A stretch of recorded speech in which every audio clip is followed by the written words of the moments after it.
Welcome to the Port Center Spotlight Podcast. My name is Andrew Murata, host of the podcast. And this is our fourth podcast in 4 days with four incredible, amazing teachers. Our last stop here at the high school, Mr. Mike Dunleavy. Good morning, Mr. Dunleavy. Good morning, Mr. Murata. Thank you for some time today. Michael's a longtime chemistry teacher here at the high school. Was it always chemistry? Or did you teach? No, I've taught, if you go all the way back to the beginning of my teaching career, I've taught many decades. Last millennium, I've taught biology, which is now living environment, which is changing to life science, earth science, chemistry, environmental science. I did forensics for 1 year. Oh my goodness. And I also taught math, health, and art. So wow, you taught art? I had, yeah, that was a shock to me too. But it was working over at BOCES doing their All Ed program, and I was being told, okay, it was my first year teaching. All right, you're going to be teaching biology, earth science, general science, health, and art. And I was just like, what? Wow. And I was like, well, I said you like to draw. I was like, yeah, okay. I didn't say I could teach somebody how to draw. I always try to find the best spot to do the podcast, but here in Mr. Dunleavy's room, 300 or 301? No, it's now they changed it this year to 262. Oh my God! Just no, 261. 262 is across the hall. Doesn't feel the same. No, it doesn't. We renumbered it, but we're here in Mike Dunleavy's classroom, and so before we get going with the podcast, Mike's a chemistry teacher. He's obviously a creative guy. I'm just going to give you a little tour with the camera. So let's hang tight, Mike. I'm going to pick the camera up here. It's not messy. It's learning. So it's learning. Here's Mike's desk over here, right? We're not going to call the fire marshal today, but just take a look at so many like cool knickknacks and stuff. Mike, thanks for the learning target. And then I'm going to come over here behind us. I want to point out the port sign hanging up there. Yes, yeah. So that's something my father made for me to hang up in the classroom. Really? And unfortunately, he left us 6 years ago, but that's something that's there, and I can think of it every day. What are the genes? What's that? Mole so there's a day of celebration on chemistry, which is October 23rd, which is Mole Day. Mole Day. Which is a unit of measurement in chemistry. And a former student in 2015, Ian Gunderman, lost his pants that day. How he lost his pants, I don't know. But he left his pant leg here. And I don't know how it happened, but it's been hanging up there, and it's a point of conversation early in the year because it gets kids going, why are there pants there? I said, what happened on Mole Day? What's Mole Day? And that leads into that conversation. Well, if you look, there's memorabilia. It's kind of like a Hall of Fame here. There's science posters. There's obviously lab stuff. And then, of course, Mr. Dunleavy himself. So we'll bring this back. So a little tour there. But Mike, thanks for doing this. How you feeling on this rainy Friday? I'm a weird person. I like rainy days. You do? I've always liked rainy days. I used to work for Bear Mountain Park, and I would do nature education, and we had to collect our own animals like frogs, snakes, turtles, stuff like that. And on a rainy day, I would take a long walk around Lake Kanawaki because you could always get good like salamanders and frogs coming out in the rain. Everyone else is in like hiding, and I would be coming back soaking wet and very happy doing it. Liking it, yeah. Mike, Mr. Dunleavy, just a really unique blend of science, school pride, humor. Mike, it's really a great combination. Have you always been like that, or did you evolve into this creative mind teacher that you are? If someone knows me through school, they're not going to pick up on this, but I still actually do have a lot of social anxiety if I'm not in school. And it took me a long time. It's not a good thing to have social anxiety when you're a teacher because you got to put yourself out in front of people and out in front of the public. And I kind of had to learn to adopt a particular persona. Now it's gotten closer together, right? The two start becoming one, right? And it becomes much easier to switch roles. But it was a matter of having to switch that role. So who I am in private with friends and family becomes closer to who I am in the classroom. But it took me a long time to kind of let a lot of that, like let my guard down, and open myself up. And I tell the story frequently. So my grandmother, when she was a little girl, so we're going back a long time, lived in the same building in New York City as George Burns. right? And for some reason, if you don't know who George Burns is, you're very young. If you're very old, you know who George Burns was a legendary Hall of Fame kind of comedian, actor. But my grandmother knew him when he was on the vaudeville circuit. Oh. But he's famous for the line that they asked him, what's your secret? How are you successful in acting? And his answer was, acting is all about sincerity. And if you can learn to fake that, you'll be fine. And that's kind of how I think of it's like I started by adopting the Mr. Dunleavy persona, and it just made it easier to become me. I'm really not that as different as a teacher now that I maybe am at home, but it's taken a long time to do it. But it's practice, and I think you can overcome it. It's just not easy. But I do think, and it's something I came to the realization of about 15 years ago, is that you have to, you can't let your anxieties kind of hold you back. You have to kind of rush in as best as you can, at least try something. It may blow up, but as I often tell my students, what's the worst that can happen? I said, it's like you're afraid to ask a question. What's the worst that could happen? I could attack you, chop you up in small pieces, bury you in my backyard, but that's probably not happening again. It's really, sure, you feel stupid for a minute. So what? You get over it. Michael Dunleavy, chemistry teacher here. Please jump in the chat, say hello, let us know where you're watching from. It's been great to celebrate our teachers this week, Michael. Mike, you've been doing this a long time. Thanks for saying that. Yeah. Have the kids changed, Michael? Yeah. Have they changed? Yeah. Yes and no. Kids are kids. And if you catch them in their candid moments, right? If you see them like goofing around with each other, it's kids being kids, a lot of the same stuff. There are obviously some differences. The phones have been a big thing. On the one hand, they're a great pacifier. You give kids time. You say, if you get done, and you're early, you want to work on your phone, go play on your phone, but at the same time, it's also so much of a distraction. And you see things like, students all sitting together outside and every one of them is on their phone, not talking to the people around them. Yeah. One of my favorite memories was when I was the class advisor for the class of 2019, and we were doing their semi-formal. And we did it in the gym, and we had like 30 students volunteer to help decorate the gym, and they did a phenomenal job.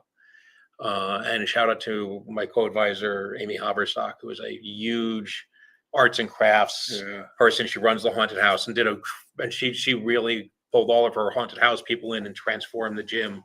I remember that. Yeah. But and it looked wonderful, and to all the parents who were involved and all of that. But we got pizza.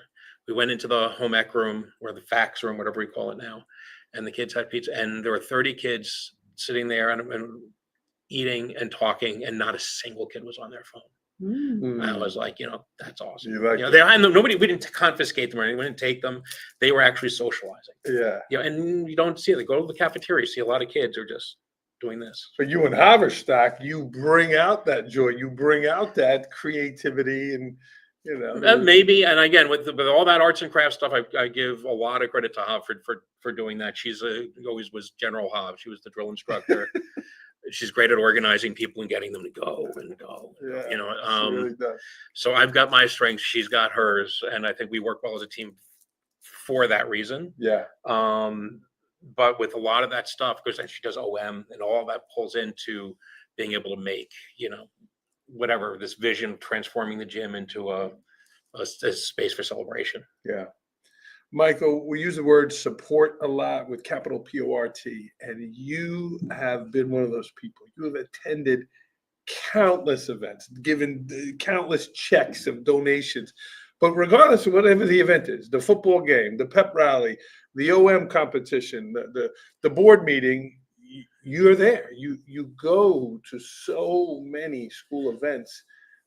Talk to me about that and your intentionality there, and tell me about I have two advantages over, I think, a lot of people in terms of that.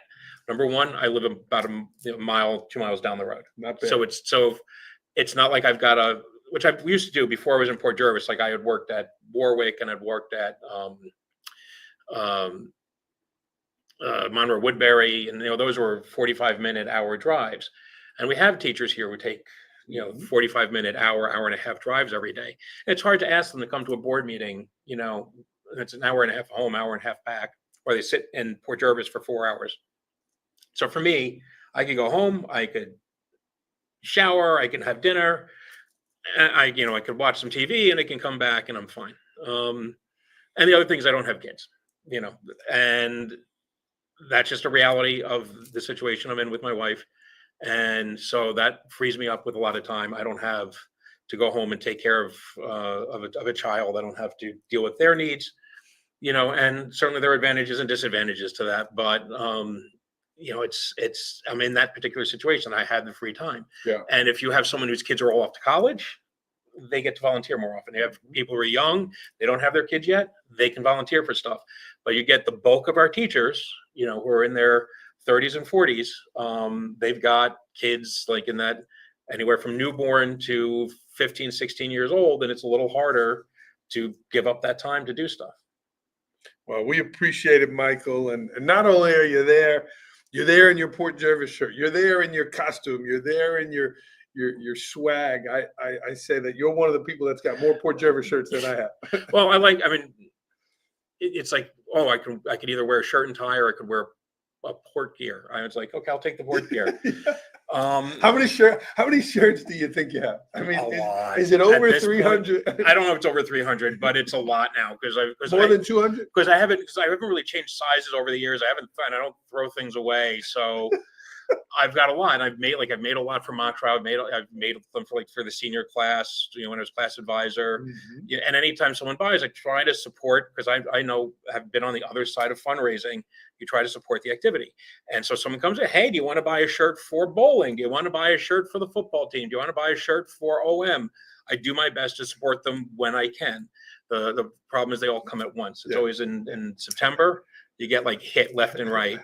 And then you get it hit again in usually the spring, right, for the cooler weather. So I've got a lot. We've got a lot of T-shirts, a lot of hoodies, but I just got like 5 more like a couple of weeks ago. So this was one of those. This is the first time I'm wearing this. I like it. Yeah, nice. So this is colorful. Very colorful today on this dreary. We're getting to that point in the year where I'm a little tired of wearing red and black.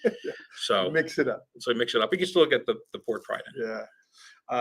Again, Mr. Dunleavy, high school chemistry teacher, lover of Port Jervis. Please jump in the show, say hello. Michael, let's come back to the classroom. Hello, Jolene. Former student? I don't Ms. remember. Vaserda? Maybe. Yeah, I don't know. Okay. Jolene, tell us who you are. Your parent, you're a former student. You always try. It's been so long. There's not with names. It's you lose a lot of names. The Rolodex. It's so tough. The Rolodex. And people will say, "Did you have Susan Decker?" I was like, "Well, I had a lot of Deckers. I had a lot of Susans. And I have Susan Decker specifically. I don't know." The Deb Cassara, John Bell Rolodex. They know the year, the date, the time. They know that. Oh, yeah. I have what they call Deb Cassara sentences, where they're words that only she could say.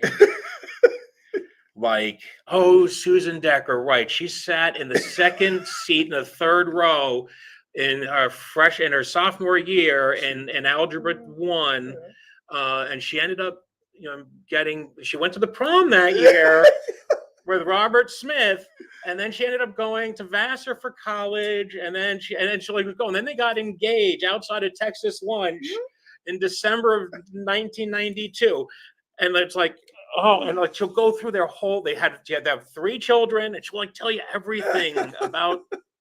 She has an amazing brain. There was a few of those people that could do that. This is Jolene Amato. I remember you, Jolene. Oh, okay. Yeah, very cool. Michael, let's bring it back to the classroom here.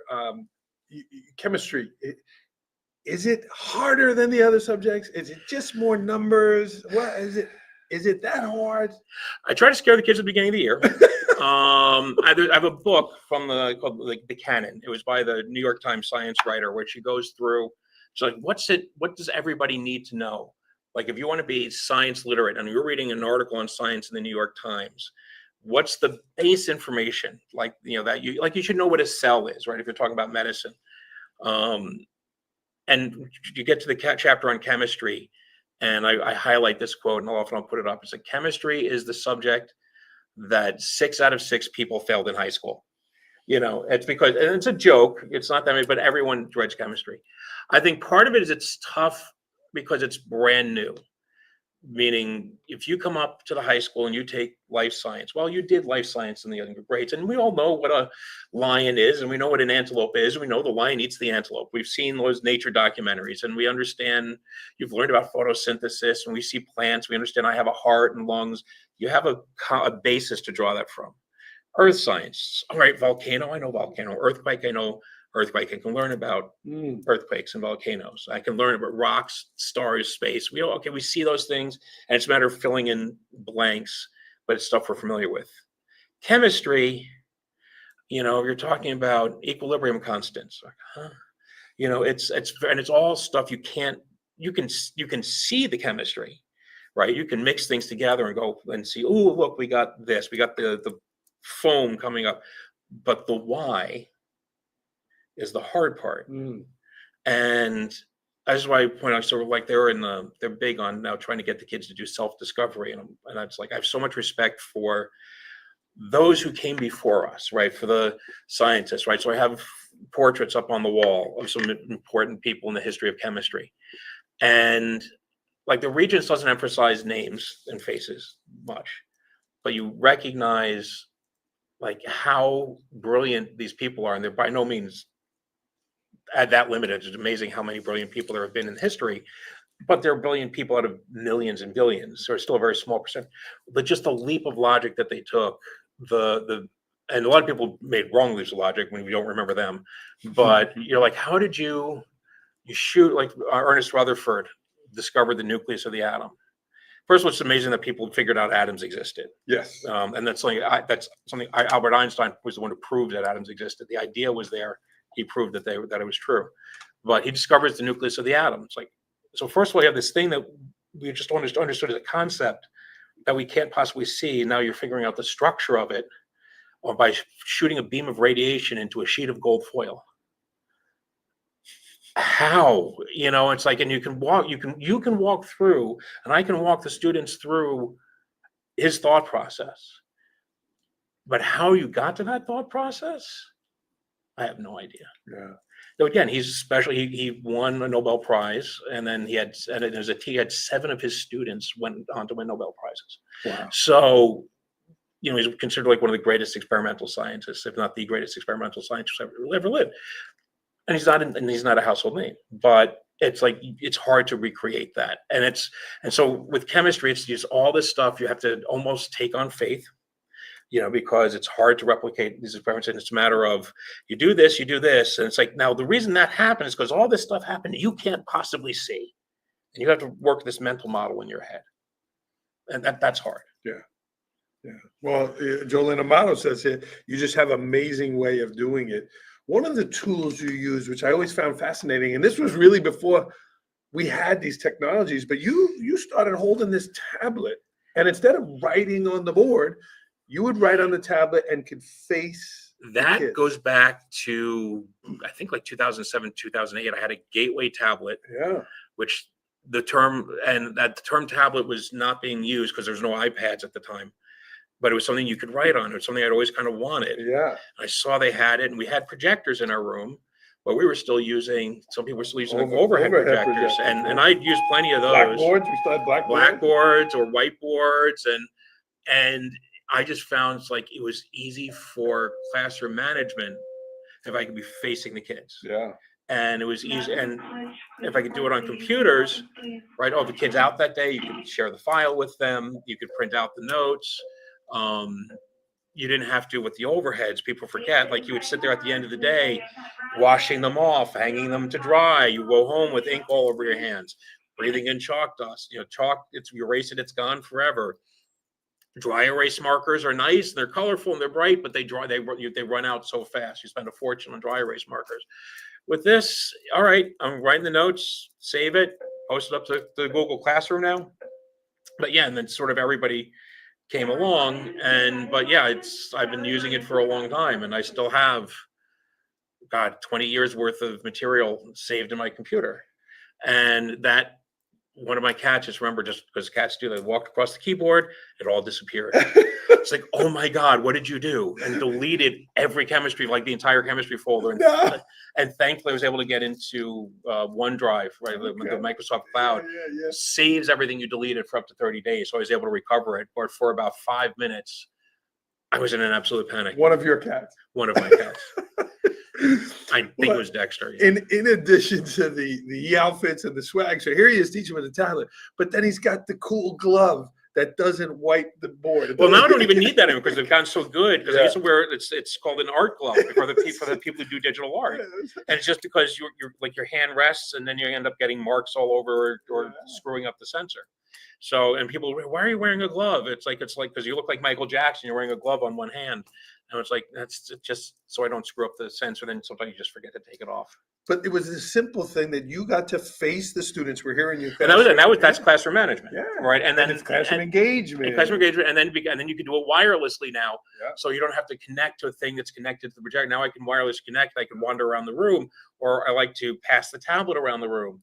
You know, it's like the kids do it, and let the kids do it. More engagement, and it's always interesting. Like for the kids, some kids are very trepidatious when they're trying to, because they're afraid, you know, like they're going to blow something up if they hit the wrong button.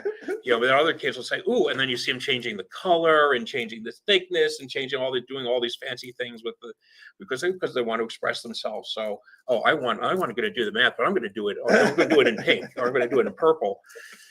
You know, and then other kids are just like, "Okay, it was purple when it came to me. It'll be purple when I put it down." But it just that creativity, that different. It's just you've always been a little different in such a good way, you know. I've always been a little different. I don't know if it's always been good. Well, I always admired that. I sent other teachers to come watch you, and now it's prevalent. Now it's something that a lot of people do, but you were way ahead of the curve there for sure. Yeah, but also a part of that was, again, classroom management. How do I keep the class under control? And a part of it was necessity, pushing me in that direction of what's something I can do to make this better and easier for myself too. Yeah. But also thinking about, like, you got kids who need to have notes taken for them, right? So, or have backup notes. There's kids who have IEPs, right? And so that was a way to handle it. I've been checking a lot of boxes. But another thing you brought, Michael, and again, Jolene Amato said it there very well in the chat. It was an amazing way of doing it. The humor. It's not sarcasm, but it's a dry, witty thing. Like it almost took a few seconds to land, like waiting for the experiment to kind of percolate. Your jokes, your connections.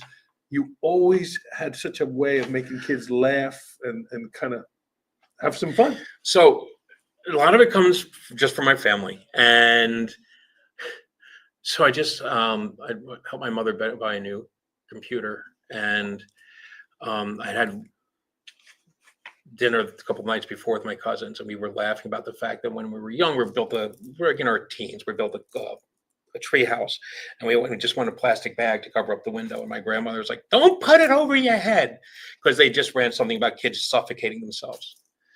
And so my mother with her computer, and there's a plastic bag, and so I put the plastic bag over my head. I took a picture and I sent it to my cousins. Don't do that at home, kids. Don't do that at home. And they laugh. But it's like, but my family's always had this sort of dark sense of humor a little bit, and I've always had a lot of sarcastic humor. I grew up, my mother's Italian, my father was Irish, and they would be hurling ethnic slurs at each other over the dinner table. So that it's just, so I've always grown up with a bit of that humor. My father always loved toys and like gadgets and things like that. So I think I get a lot of that from him. I wonder. And and my mother had her own brand sense of humor, but like I also tell you, like she would always say, "Don't say something stupid. Don't no jokes." And so then when my father passed, and I got up to say the eulogy, and my mother said, no jokes, no stupid humor. And so first thing I got up there, I looked at him, I said, knowing my father, I'm kind of waiting for like something to just pop him, to get him to jump up, because that's that would be his humor, is just to get a pop-up coffin. But and I threw jokes in, but they're all true to what it is. The thing is, you don't make humor at the expense of students who don't ask for it. And when I say don't ask for it, key right there. There are students who feed off of that. Yes. If you do it, you don't bully the kids, and you can't do it on the first day. But there are some kids who have a good-natured sense of self, and they understand, and you do it in a way. You don't say, "Oh, look at Jimmy, you're going to fail this test." You don't do it that way. But some kid, like the kid who's late all the time, and he knows you're late all the time, and he doesn't have anxiety about it, and you can have a little fun with them for that. You don't say, "Oh, look, this kid's wearing the same clothes to school 3 days in a row." That's mean. But most of my humor is either aimed at myself or aimed at freshmen. And now that we have 8th grade outside, it's directed because it's like you just This keeps going downhill. Oh my God, yeah. It's just like we're sitting in here, and they're like the kids are moving between periods, and that stuff you hear out in the hallway. And my high school students, 8th graders 2 years ago, they're like, oh, the look on their faces, or you make fun of, you make fun of like Albany, or it's like people make the state standards, and I'm joking about how here's this theory of acids and bases, the Bronsted-Lowry theory of acids and bases, but they don't use the name. Well, how do they? It's like they'll use the name for the Arrhenius theory, but they won't use it. Well, how do they refer to it? They want that. It's like they'll just say according to some other theory. They say it's like it's Voldemort. It's a theory that will not be named.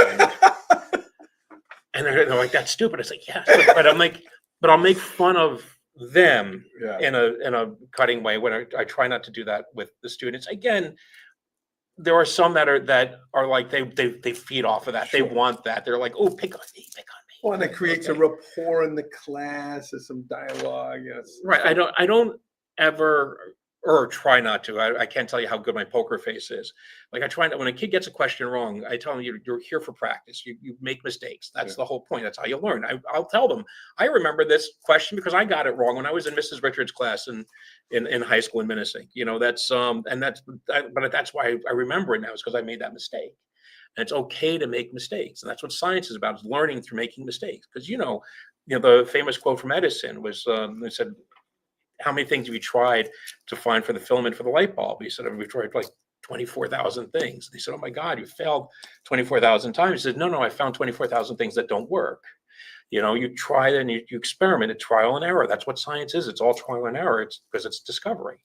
It's not a matter of just, of being brilliant and having that insight.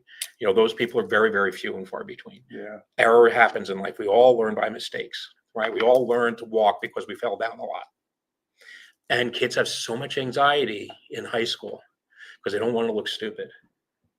They would much rather fail the test and get a bad grade than look stupid in front of their friends and peers or in front of the teacher. And there are some teachers who I can think of who have moved on, who were not good with students and would make them feel anxious and would belittle them for getting things wrong. And I don't think that's productive. No, certainly right. And Gene Corcoran, our colleague here in Port Jervis, said, you care. It shows that you care. Another thing you care about, you're very passionate about, Michael, in addition to the teaching, mock trial. You've been involved with mock trial forever. Yeah, I got involved with that. Retired guidance counselor Julie Nimmel was a coach, and she had to step aside for a year. And I had a miserable year. I just had some really tough classes that year. And there were other things going on. So would you be willing to do that? And it gave me something positive to grab onto. And I enjoyed it. And I've always enjoyed arguing. I've always enjoyed debating. And there's a lot of parallels between, let's say, mock trial and science, because it's looking at evidence and making an argument. And I think it's one of those things where people say, what is mock trial? And they don't know it. It's a great program where the students are given about 3 months. They're given a fictional court case, but often based on something that really happened. Unfortunately, one of the worst ones we had was based off the Bernie Madoff case, but because it's all money and stock market and transactions, it was really hard to get your head around a lot of it, especially if you're young and you're used to getting lawnmower money. But there's some of them have been great cases. There's one where somebody's suing the state for wrongful imprisonment, was based on a true story. And you have to argue the case, and like I say, you get 3 months to prepare. It's just one case, but it's like case book is like 120 pages. Students have to either play the part of the lawyer or witnesses, and you get 3 attorneys, 3 witnesses. You have to prepare a prosecution and a defense. And then you argue it against other schools in front of a New York State judge. For example, Mrs. Witherow's husband is one of the judges, and we can never get him because he's a Port Jervis resident. So he would look at it and say, "Oh, I know that's the Port Jervis team," and he might, be biased either for or against us. I don't know. But you don't take that chance. One year we had that. The judge walks in, turns around, walks out, and they said, "Why did she walk?" Because my nephew is on that team. And so she knew that it was Goshen or that it was Chester or whatever team it was we were going against. But and then the kids are arguing in front of a judge. The judges always will praise the students and also give constructive criticisms. And they very often say that these kids did do better than a lot of first-time attorneys do in their courtroom. Wow. Now, first-time attorneys have a lot more rules to remember, and the stakes are much higher. Sure. But it does teach you something. And it really teaches you, I think, more than anything. One, teaches you public speaking and how to present yourself. It teaches you, how to process information and how to look at an argument from both sides, because the kids have to know both sides of the issue. Either because they're arguing both sides, they'll argue one in the morning and the other in the afternoon. But even if they're only arguing one side, they have to anticipate what the other side is going to say. They have to anticipate that if I say this, what is their response going to be? And then it teaches you civics, right? It teaches you how does the legal system work? How is it good? How is it bad?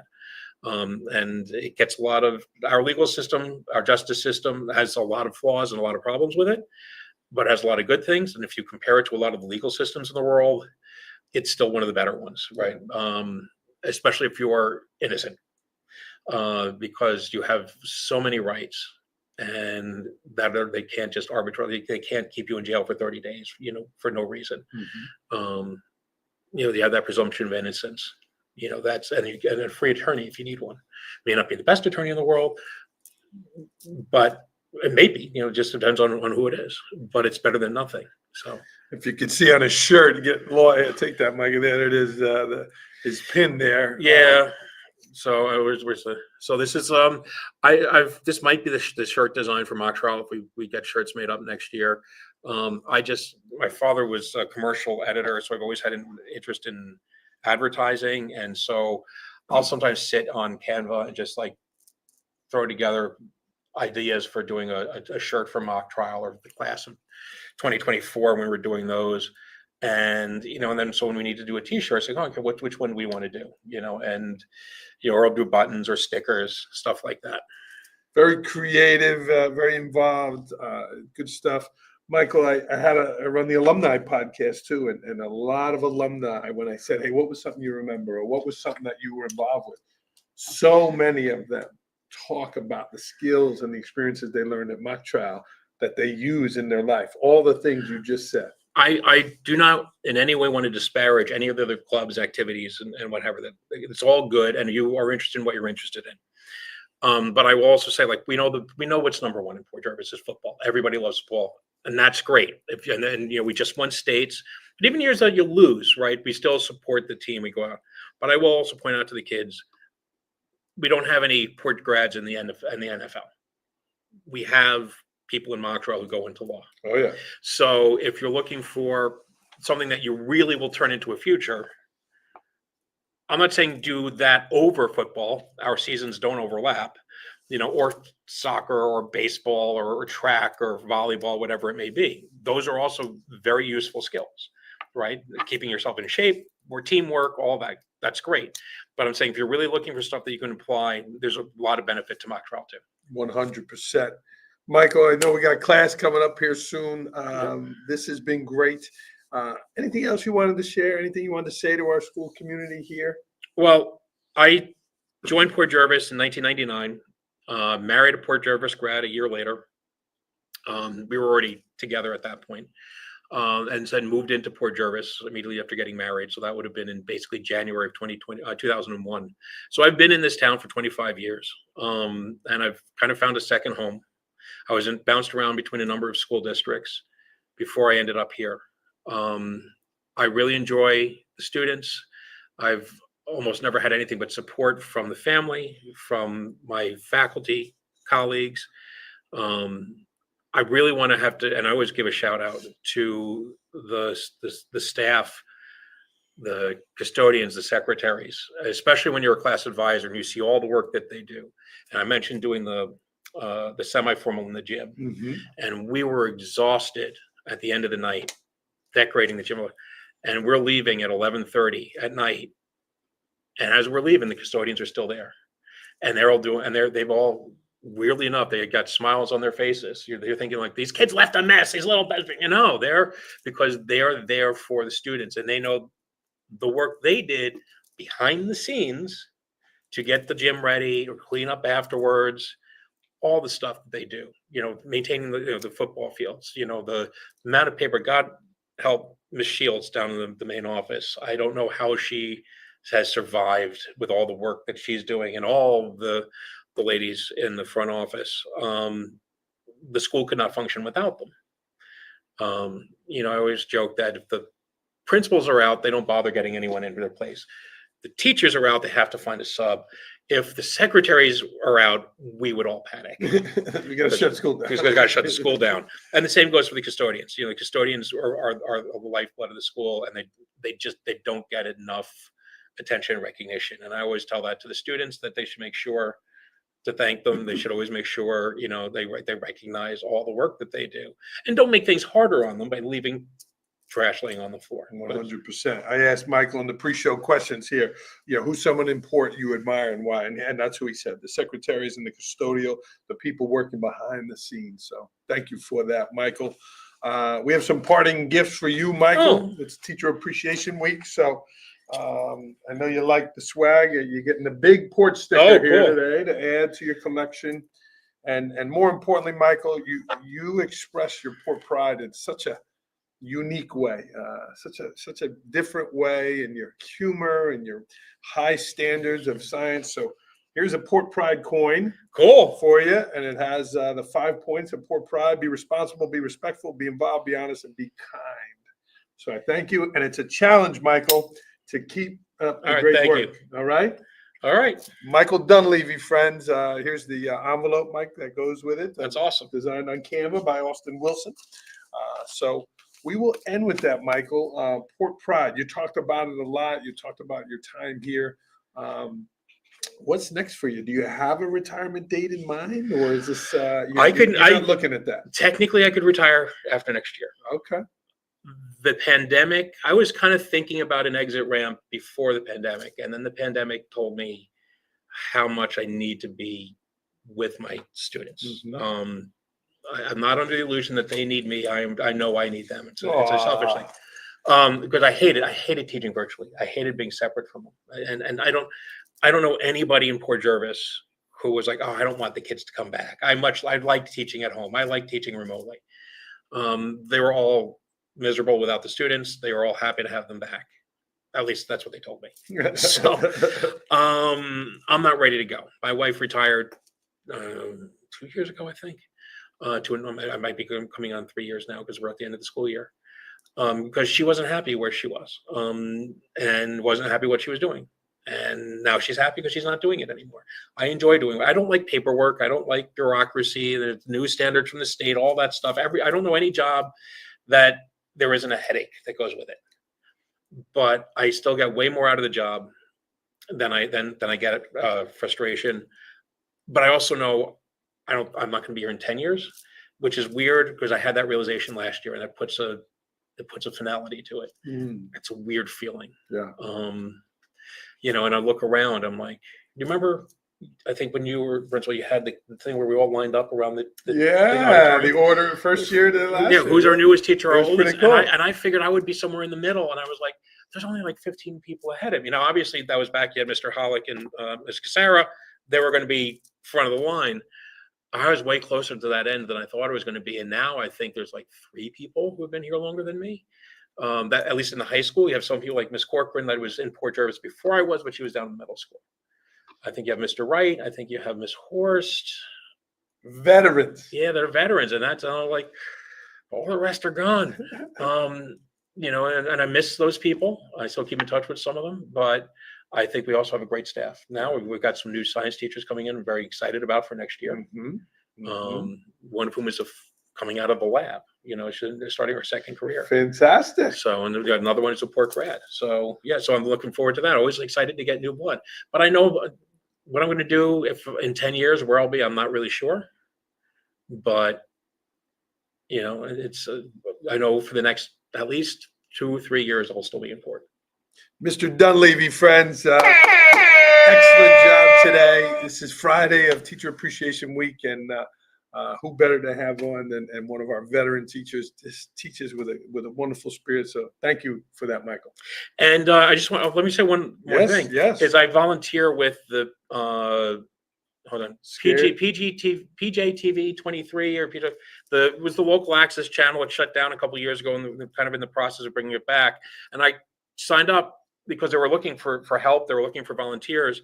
But one of the things I'd kind of like to do is bring some of the school programming to there to help promote what's going on in the school district. And so I know they were going to be talking to the school, to Mr. Bell, I believe. And I said, no, they're going to end up talking to Mr. Murad, I'm sure, to be able to do things like highlight our programs that maybe don't get as much attention, like Mock Trial, like Odyssey of the Mind, or the big shows, like when we have musicals coming up, because we've got Newsies. Yeah, middle school musical tonight and tomorrow night. And we're also doing so many trips the kids are taking this month to see shows. I just joined the GSA club to go to Broadway a couple of weeks ago. I'm taking the kids to Museum of Natural History in a couple of weeks, and because we are living next door to one of the world's cultural capitals. And Milford, obviously, because they went yesterday to see Into the Woods. But it's good to see kids get this exposure. Yeah. And I'd love to see more of it, but letting people know that this is all the good stuff that we're doing in our schools. Let us know how we can connect that, Michael. We'd be happy to help. But we are going to sign off here on the podcast, Michael. Thanks for your work. Thanks for your spirit. And certainly leave Michael a positive comment in the chat. Thanks for everyone who was tuning in live here. Michael, happy Friday. Happy Friday. And negative comments still get clicks, likes. It helps the algorithm. Any comments, good or bad, it still works. I'll delete them quickly, Mike. That's fine. As long as I see the interactions. That's how the algorithm monster works. Hey, this guy deserves it. Our teachers here. So a heartfelt thank you to all of our teachers here, Teacher Appreciation Week. It's been fun to recognize them. And Michael, you did a great job today. All right. Thank you. Thank you again. How about a Go Port? Go Port. Bam. See you, everyone. Have a great day.